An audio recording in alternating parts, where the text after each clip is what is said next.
back to another episode of Caps on RX podcast. Today I'll be your host, Dr. Jovin Lezeau. And today we have another Finance Friday episode for y'all. And one I'm super excited about because I know nothing about this topic. And when I mean nothing, I literally mean I don't know anything. There's a lot of things I know about in finance, but the one thing I don't know about is digital assets. So, fortunately, the power of connections, Mr. Alexander Walker was willing to come back onto the platform and talk about digital assets because he recently had a talk in Vegas, I believe at the Domainer Expo. Is that right? The 2023 Domainer Expo? It's Perfect. So yeah, he did it. He did a talk there and he was kind of talking about digital assets. And I saw what he shared on Instagram. And I was like, oh, we got to have him come on. We got to do this again. So thankful to have you back on, Alex. Greatly appreciate everything you did last time with our first finance episode that we ever premiered was with you. And so now it's nice to have you back on here. How you doing, man? what's going on, Joe? How are you today? I'm good. I'm good. Excited to have you, like I said, and really excited to just dive into digital assets because I know nothing about that. I always hear people talk about Bitcoin and Ethereum and all these different cryptocurrencies and things like that. But before we get into everything, can you kind of just tell us what is a digital asset? Okay. So it's pretty simple. And I get asked this question all the time. Okay. What is a digital asset? Right. But the pretty simple concept, what you're doing is you're taking something in the physical world and making it digital. So notice how we have physical property. Well, you actually have the ability to create something called digital property. So a digital asset is something that is in the digital realm rather than the physical. Okay. Now, the real question is, why would somebody want a digital asset versus a physical asset, right? Because people have gone throughout life understanding the concept of property, of physical assets, because I mean, up to the 20th, 21st century, we've never really had something in the digital realm. But there are a couple of instances where you may want digital property rather than physical property. For instance, let's say something is going on in the world, right? Let's say, I mean, we got a couple of wars going on in the world right now. Hmm. How do you move your property from one place to the next place, right? If I have to uproot my livelihood, if it comes to that, how do I get from one spot and taking all of that asset, those assets, that economic wealth, right? Hmm. And put it into another location? I mean, it's hard to do, especially with physical property. With physical property, there's a fee each side. You know, you have to go to a broker. You have to, figure out the different types of agents. You have to, try to figure out if someone is willing to buy the house for you. And what that creates a whole lot of friction in the system with those types of physical properties, right? But when it comes to digital property, it's instant. It's instant settlement. All right. So let's say I had to, in a hurry, go from one place to the next. Let's say I have to cross the border. I can't move my physical property, right? I can't take my gold. Everybody's, always, talking about gold as a storehold of wealth and as a form of property.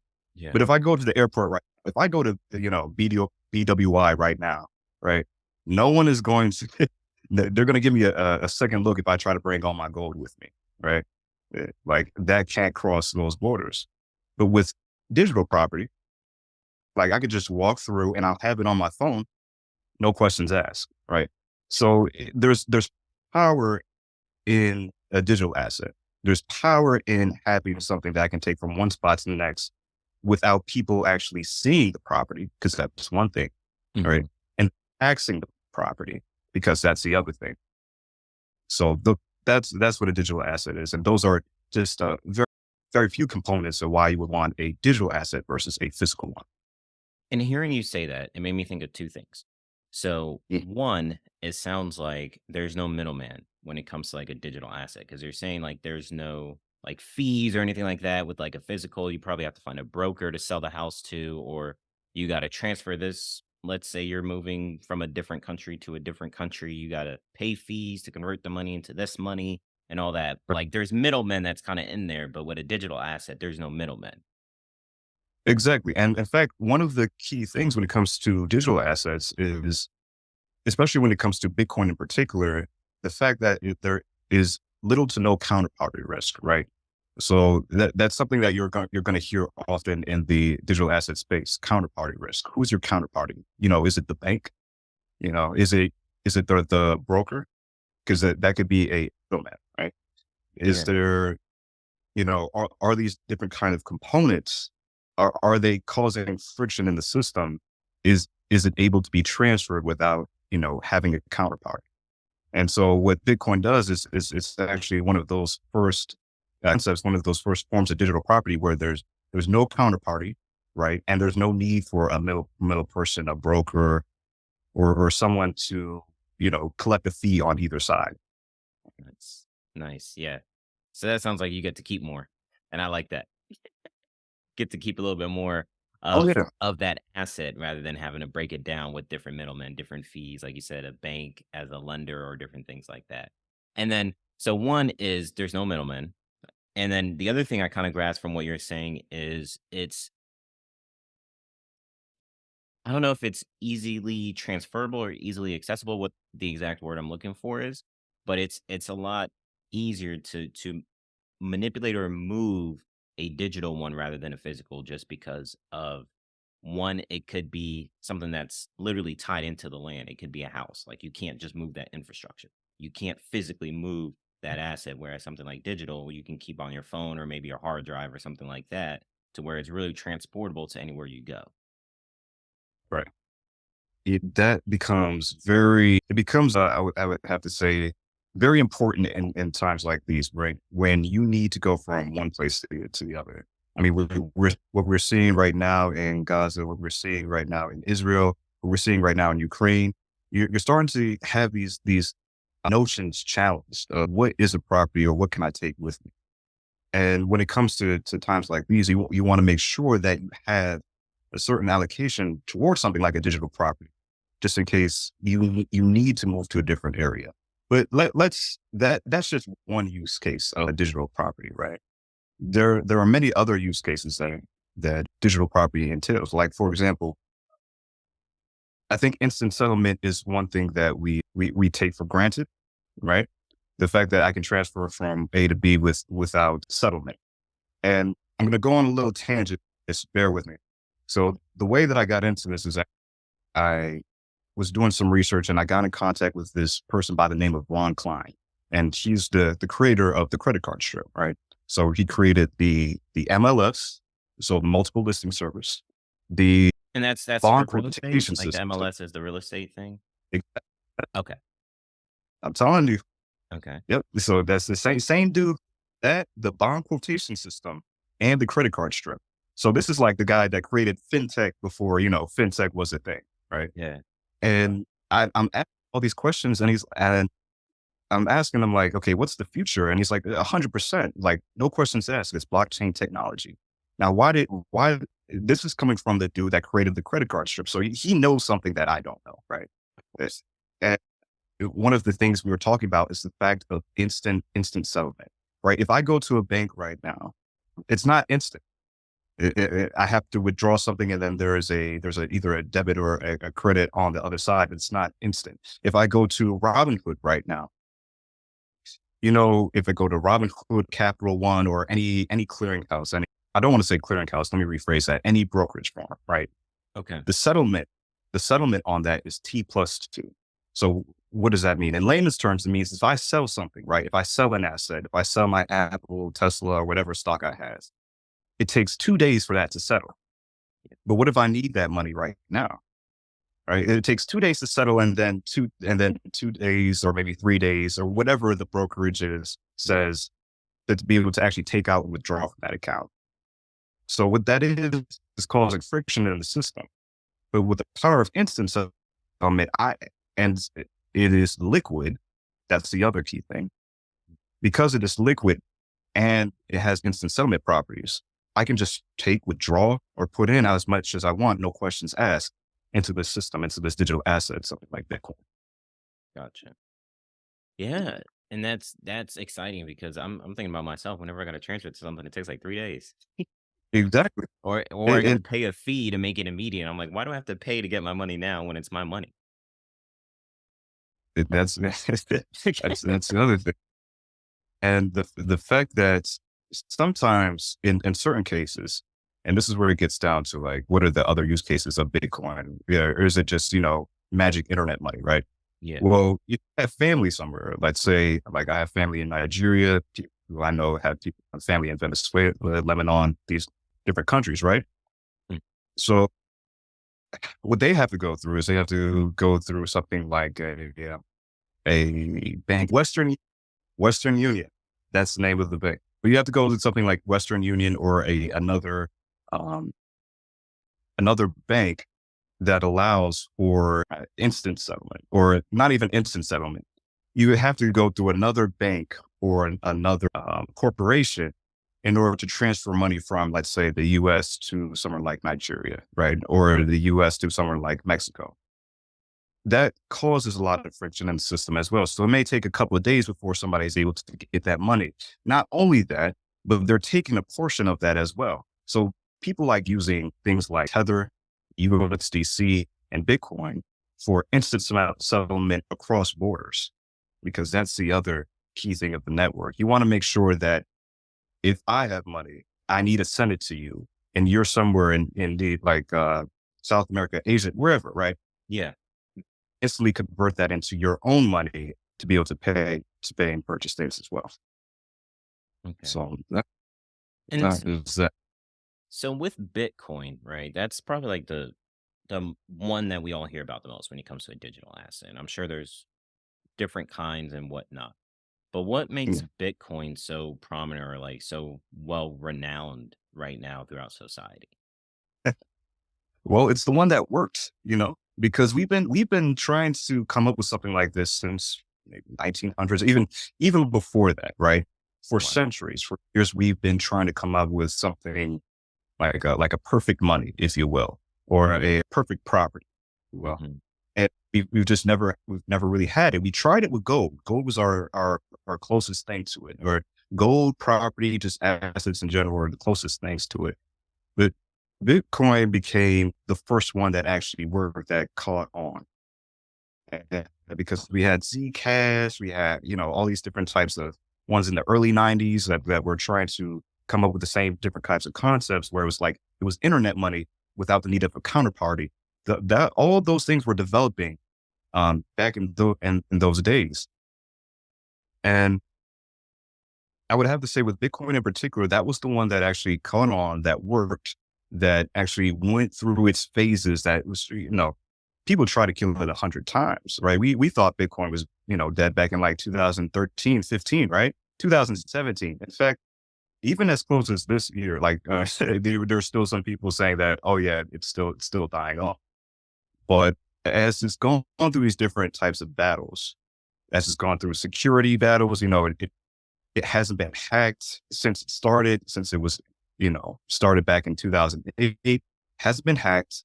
The governments have tried to ban it before. We saw China, going off with the mining rigs and things of that nature. There are certain countries that will try to ban it.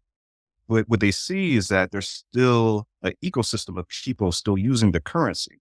And so it's like a Coca-Cola or an Apple, if you will, where once something starts to work and it has enough inertia in the system, then people start to gravitate towards that system. And because they know it's worked. I invest in it now because I know Apple has gone up in the past. And I know it has this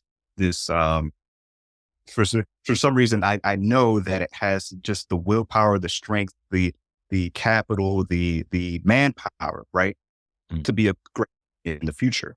Well, if I know that people are building on this ecosystem, if I know that, capital is coming in and is flowing into this ecosystem on the personal level, right, on the corporate level, and then on the government level, because now we're seeing people like El Salvador, right, Argentina start to develop regulations for digital property, for Bitcoin. Once I start to see all these patterns, if you will, lining up, then I know that it's a safer place to invest in, because it has all these people that are protecting the network, has the regulators, it has the capitalists, it has like when I tell you there's a reason why BlackRock, and there's a reason why Fidelity, and there's a reason why JP Morgan are looking at the sector, it's because they're looking at it because there's something there. They don't know what it is yet. Some people do, but they know that there are certain factors that make this system better than the last. There's something valuable within it, whether Yeah. they publicly identified it or not, but there's something valuable within it. So that's why a lot of these big corporations are investing in it. And so if they're doing it, that most likely means that we should be doing it as well, right?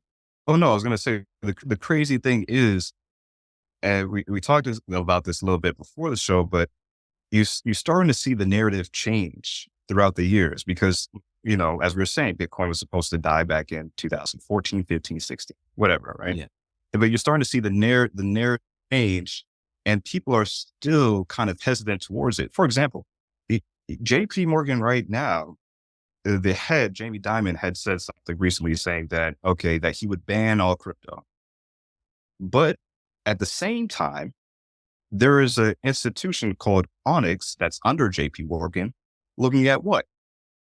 Big Digital a- digital it, assets, digital it, currency. it, Okay.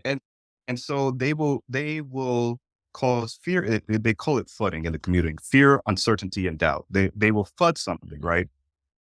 But then on the other hand, that's when they have the opportunity to get all this stuff right now. They're in, trust me, they're in these rooms right now discussing the regulations that need to be put upon and imposed upon this space right now. They're in DC having these different types of talks simply because they're trying to clear the road. That's why they knocked out the big brokerages. They knocked out the finances, the FTXs, all these big brokerages, because now that it's coming of age, right? Like these past 10, 15 years have been kind of like the crypto wild days, the wild west, right? But now, seriously, but that's how an industry starts, but it never ends that way, right? There's always those forms of regulation. There's always that new capital that propels the space. And so that's what's currently happening in the space now. So they're looking into this, but they're hiding it. Now, why are they hiding it? Because they know there's something there. So why should we own Bitcoin? Why should the everyday average person, or I don't even want to say Bitcoin, like a digital asset? I don't want to make it sound Okay. like we're promoting Bitcoin, telling you to buy that, but like, why should someone own a digital asset? Okay. Well, I would say that there are benefits of having, and there's different forms of digital assets, right? There's Bitcoin, there's domain names, there's intellectual property, there's forms of different forms of digital assets. But I think that in particular, Bitcoin has really proven itself, or is establishing itself as a digital asset. And I will put a disclaimer out there that no financial advice, do your own research, things of that nature. Yeah. But I will say, go back and take a look at the IRS tax code. You want to know what what the wealthy people do? They understand the tax code. They Mhm. do. That's the reason why insurance is big. That's the reason why businesses are big. There's a reason why Yeah. Bitcoin is big. And the reason why is because back when the IRS decided what Bitcoin is, guess what they decided it was? Do I have multiple choice? Okay. We'll say property, security, corporation. I want to say security. I'm wrong. Corporation? Oh, No, really? Bitcoin is the only one that the IRS has dubbed for right now as digital property.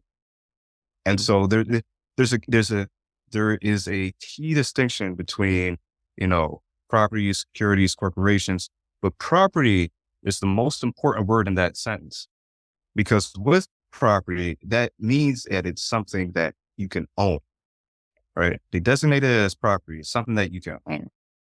But with property comes its little benefits. With property, since I own it, if I sell it, it's considered a taxable asset, yeah. right? So what does that incentivize people to do?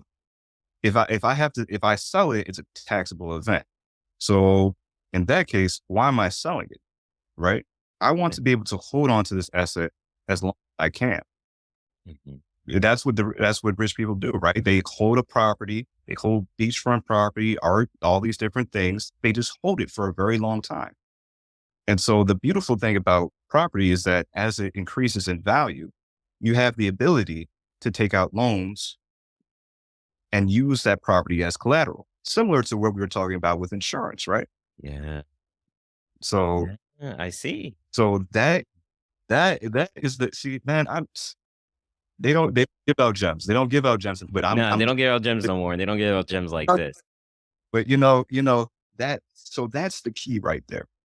And once more people understand the fact that, hey, you want to be able to hold digital property.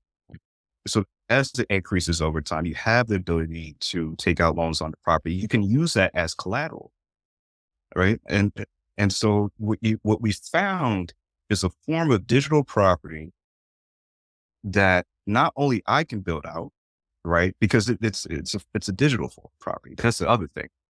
So I can build a software or something to make the property better and enhance it, but you can do it as well. Coding or any type of just development skills, you can enhance that property as well. So let's say it's your house, right? I Yeah. can't go over to your house like, yo, I want to build a fence for you. Like that's not gonna fly with you, right? Mhm. I want to build a pink, and polka dots and whatever, right? Yeah. That's not gonna fly. But I can do that on my own property and it enhances that property. And then, but with Bitcoin, if I enhance the property, you're getting the benefit. You're receiving that benefit as well. So we have developers, China, in Africa, in Asia, in Russia, developing and building on top of this property, making it more valuable. As more software and things get created upon this space, right? That enhances the value of the property. And so what we found for the first time in human history is a way for 8 billion people, because that's the key. That's the real thing. How do you give 8 billion people property rights? What were people denied from? What were people in the 60s, 70s denied from at one point? They were denied from the right to own property. And even here's a new one, because let's see, what is today? It's It's the 18th, December 18th. December 18th, right? Mhm. So recently in the news, we found out that I believe it was Navy Federal were actually using discriminatory practices towards African Americans for giving them home loans, right? And this is back 2021.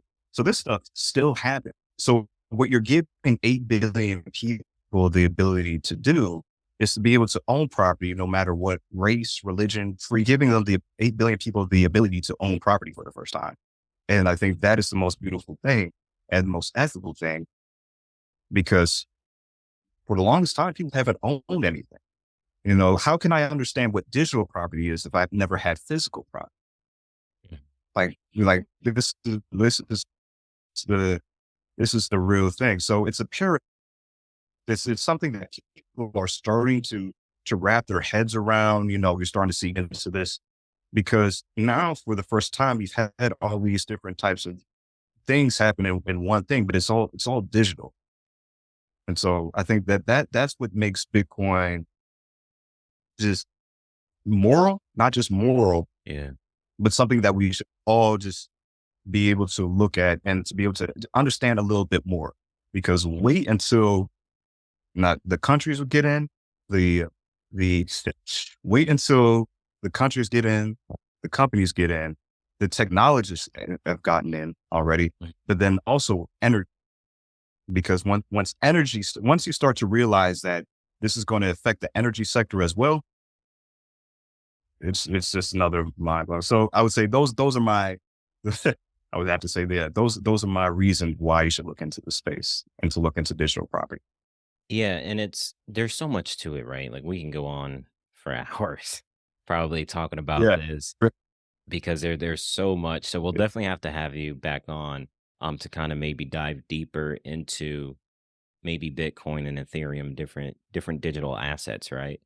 But one thing I wanted to ask you before I let you go is, you always hear you need to invest. You always hear you need to diversify.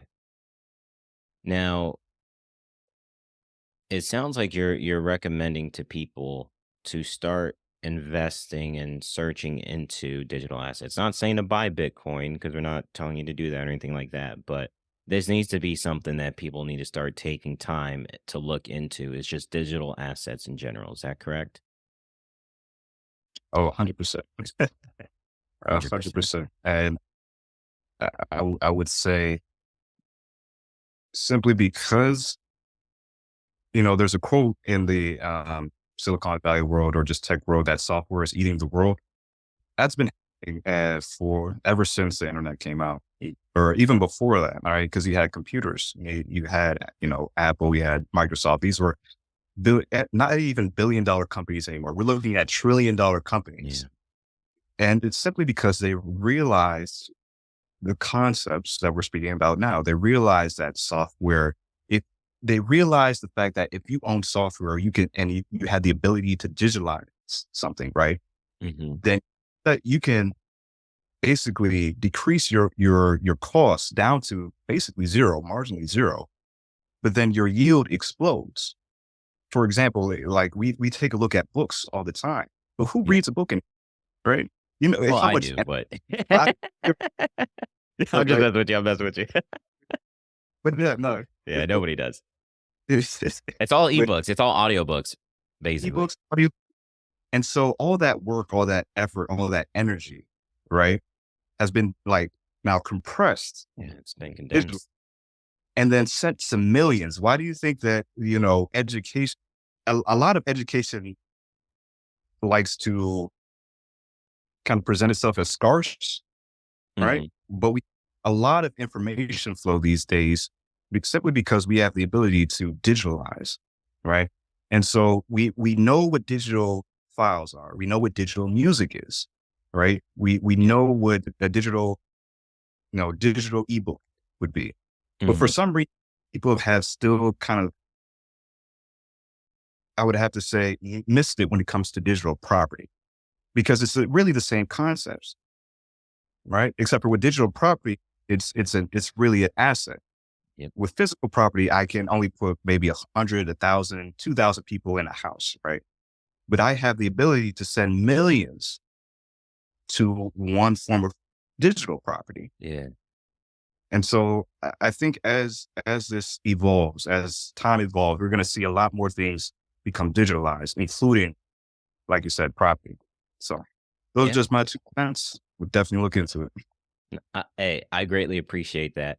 And before I let you go, I just want to say one thing. You kind of just had the light bulb go off on my head with what you just said, because it's like we've seen technology impact everything, Mm, every single aspect of our lives. When it comes to transportation, when it comes, before it was gas cars, now we're going more into an electric wave with Tesla and other electronic vehicles, right?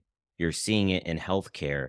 I want to go specific to that, where it's like certain facilities, they have these large robots now that do all the dispensing to where you don't have a human, you don't have a technician doing that work. You're seeing a lot of uh dictation now. Instead of you having to type things out, you can just speak into something and it goes ahead and charts everything that you're trying to discuss when it comes to the patient. A lot of doctors do that, right? So technology has come into our space, has come into healthcare, has come into transportation, has come into every single sector. Why would it not come into currency? mm. That's what just went off in my head when I heard you talk. It's like it's only a matter of time for technology to come into currency, and it makes sense that this would be the new wave because everything else across the board has changed. Why would currency be any different? And we have to really think about it. Now, I have little different takes on it. I like to consider Bitcoin. They say cryptocurrency, but really want to say like crypto asset or crypto property because Mhm. currency implies that you can send it here and there without getting taxed on it, right? Yeah. And you kind of, and people have kind of skepticism when it comes to currency. People Mhm. feel raised or it sets something off when people think of currency. But you're right in the sense that it's a form of economic energy that's Yeah. passed around. Yeah. And you're going to see a lot more when it comes to, they call it stable coins, right? Mhm. Uh, where you have the ability to send something that has the value of a US dollar over borders. Mhm. But then you also have things like Bitcoin would consider property, because here's the thing about property, and rich people realize this: you never want to sell your property. You never want to. You don't want it to. You don't want to exchange it Yeah. for coffee. There are a lot of people in the community, and when they say it's like, oh, I can't, buy Bitcoin, or not buy Bitcoin, but I can't buy something with Bitcoin automatically. I can't buy, coffee with Bitcoin. It's like, okay, well, do you take up a little piece of your house and you're like, okay, I'm going to take Yeah. this to Starbucks to sell it? Like, no, you Yeah. don't. You don't do. It's because it's property, and Property. rich people, Yeah. they don't want to sell their property. So the better thing to do is just make sure that you have enough property, or make sure that you have enough accumulated. Make sure that your loan to value is not going to, have you implode if you do something with leverage. Don't take on a lot of leverage. But the smartest thing to do would have a savings in Bitcoin, right? And then just be able to have a line of credit that you can use against the Bitcoin as Bitcoin increases in value over time. Like that would be the smart thing. But no, some people want to do it differently. Some people, pay for a cup of coffee with Bitcoin. I understand that. But what I'm saying is, you want to understand currency versus property. Currency is a form of Okay. economic current, right? Mhm. And property is a store. Now, a last thing, and I'll let you go, All right. which is Educate us. educate us. Okay, so this is people have been thinking about this for a long time. And in Mm. fact, for those who really want to do their homework, take a look at what Ford said he was going to do when it came to currency and energy. And so he said that at one point, it's like 1915, somewhere around that time, Yeah. that he was going to take him and then be able to create his own currency. He was going to use the energy from the dam to be able to create his own currency. Now, the other part of this is the part I leave out. He said that it would create another currency and stop all wars. And I think that his notion was, it's kind of on point. It's not quite there yet, right? Yeah. But he had the right idea of of using something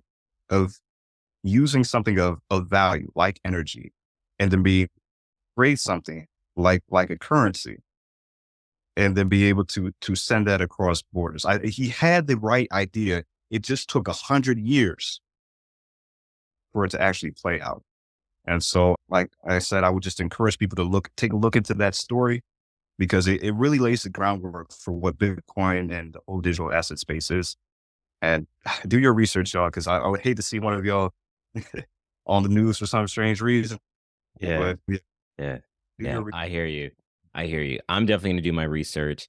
Definitely got to say, I can't think of a better way to bring in the new year than talk about some of the non-common financial topics, right? This isn't one of those things that everybody's talking about. You hear it mentioned, but nobody's diving deep like you did today, Alex. So I greatly appreciate it. No better way to start off 2024 than talking about some digital assets. And I love how you emphasize the property component. So now it's making me think about it as a real estate property if I were to ever invest in Bitcoin, which I will. Now that we just talked about it, we're going to talk off air another day. So now you got to go, but we'll talk off air another day so I can get a little bit more info from you, buddy. But thank you so much for blessing us with your presence again. Greatly appreciate it. So excited to have you. And of course, we'll probably have to bring you back on so we can go more into like the stable coins and the different type of coins that are out there. So that way people can be educated, man. Thank you so much. No problem, so appreciate you, man. For everybody interested, yes, please, follow me, decency.eth. And then also I do work, just follow my website, www.oeg, that's coeg.org. And Definitely. yeah, Yeah, definitely follow him. And of course, as always, his content, I'll go ahead and put that in the show notes. So if you weren't able to catch it while listening to the podcast or watch on YouTube, just go ahead and check the description. It'll be there for you to access. All right. Thank you guys. peace to meet you, man.